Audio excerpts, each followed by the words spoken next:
દાખલા નંબર 6 ત્રિકોણ PQR માં ખૂણો Q અને ખૂણો R અનુક્રમે 25 અંશ અને 65 અંશ આપેલા છે તો નીચેનામાંથી કયું વિધાન સાચું છે તે લખો। અહીં 3 વિધાન આપેલા છે જે વિધાન જોઈને ખ્યાલ આવે છે કે પાયથાગોરસના પ્રમેય પ્રમાણેના વિધાન છે એટલે કે કોઈ પણ બે બાજુનો વર્ગ એ ત્રીજી બાજુના વર્ગ જેટલો હોય છે।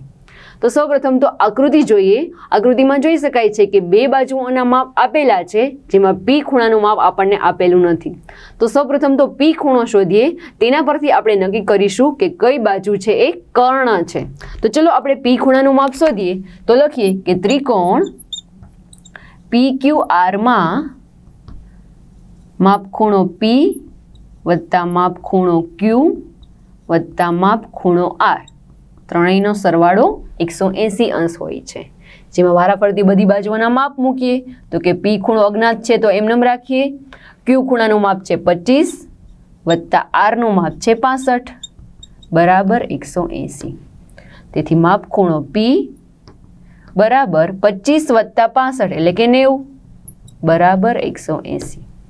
90 ને જમણી બાજુ લઈ જઈએ જે થશે -90 એટલે કે 180 - 90 180 - 90 પ્લસ માઇનસ માઇનસ એટલે કે 180 માંથી 90 જશે તો વધશે 90। તો માપ ખૂણો P બરાબર 90। અહીંયા માપ ખૂણા P નું માપ જોઈને ખબર પડે છે કે P ખૂણો છે એ કાટખૂણો છે।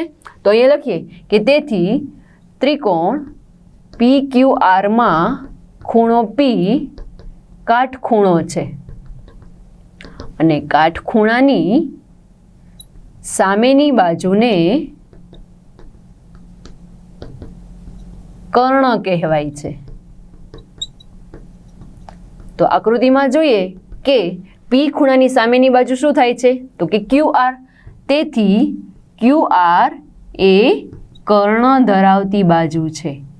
તો હવે 3 જે ઓપ્શન છે એમાં જોઈએ કે QR બાજુ છે એ કઈ બાજુ વડે દર્શાવેલું છે તો કે બીજા સંબંધ છે એમાં QR ને કર્ણ તરીકે દર્શાવેલું છે।